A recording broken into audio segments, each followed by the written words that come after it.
Praise lord. దేవుని ప్రశస్తమైన నామమునకు మహిమ కలుగునుగాక. ప్రభు నామమున మీ అందరికీ హృదయపూర్వక వందనాలు. ఈ ఉదయకాలము దేవుని వాక్యాన్ని విందాం. కొరింథీయులకు రాసిన మొదటి పత్రిక 15వ అధ్యాయము 58వ వచనము. నా ప్రియ సహోదరులారా, మీ ప్రయాసము ప్రభువునందు వ్యర్థము కాదని ఎరిగి స్థిరులను కదలని వారును ప్రభు కార్యాభివృద్ధి యందు ఎన్నటికి ఆసక్తులునై ఉండుడి.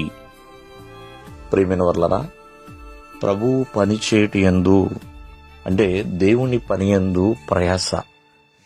ఈ రోజున ఎన్నో రకాల ప్రయాసలు కలిగి ఉంటున్నారు. చాలామంది ఎంతో ప్రయాసపడుతున్నారు. ప్రియమైన వర్లరా, మరి కొంతమంది ప్రార్థన యందు ప్రయాస కలిగి ఉంటున్నారు, ప్రకటించుట యందు ప్రయాస కలిగి ఉంటున్నారు. అలాగే దేవుని యొక్క పరిచర్య యందు ఎంతోమంది ప్రయాస కలిగి ఉంటున్నారు. మరి కొంతమంది వ్యర్థమైన ప్రయాస అయితే మరి కొంతమంది వ్యర్థము కాని ప్రయాస అనేది కూడా ఉన్నదండి. లోక ప్రయాస ఎప్పుడు కూడా వ్యర్థమైపోతుందండి. లోకమును కొరకు ప్రయాస పడితే శిక్ష తప్పదు అని దేవుని యొక్క వాక్యం సెలవిస్తుంది. కానీ ఇక్కడ భక్తుడైన పౌలు యొక్క ప్రయాస ఇది ఆత్మానుసారమైన ప్రయాస అండి. దేవుని పని కొరకైన ప్రయాస. ఇది ఖచ్చితంగా ప్రయోజనం అనేది కలిగిస్తుంది. కావున ఈ ఉదయకాలం ముందు ఆలోచించండి. ప్రభువునందు ఆ దేవుని పని యందు ఏ ప్రయాస అయితే కలిగి ఉంటున్నామో ఆ ప్రయాస వ్యర్థము కాదండి. మరి చాలామంది దేవుని పనిలో నైపుణ్యత కలిగి ఉంటున్నారు. చాలామంది నిపుణత కలిగిన వారిని మనం చూస్తున్నాం.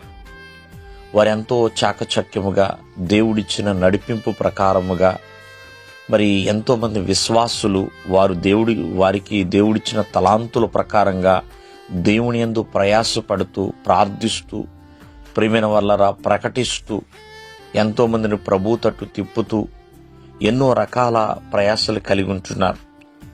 మరి వారి ప్రయాస వ్యర్థము కాదని వారికి తెలుసు కాబట్టి దేవుని పనియందు ఎప్పుడు కూడా వారు ఆసక్తి కలిగి ఉంటున్నారు. ఎప్పుడు కూడా దేవుని పట్ల ఒక ఇష్టముతో పట్టుదలతో ముందుకు కొనసాగుతున్నారు.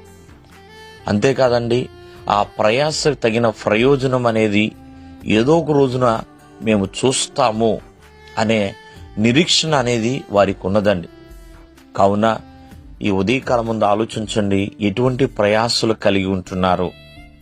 మరి ఆత్మీయ ప్రయాస లేకపోతే లోక సంబంధమైన ప్రయాస మనం కలిగి ఉంటున్నామా అనేది ఆలోచన చేయాలి. కానీ దేవుని యందు ప్రయాస ఎప్పుడూ వ్యర్థము కాదు. దేవుడు మిమ్మల్ని ఆశీర్వదించును గాక. ఆమేన్.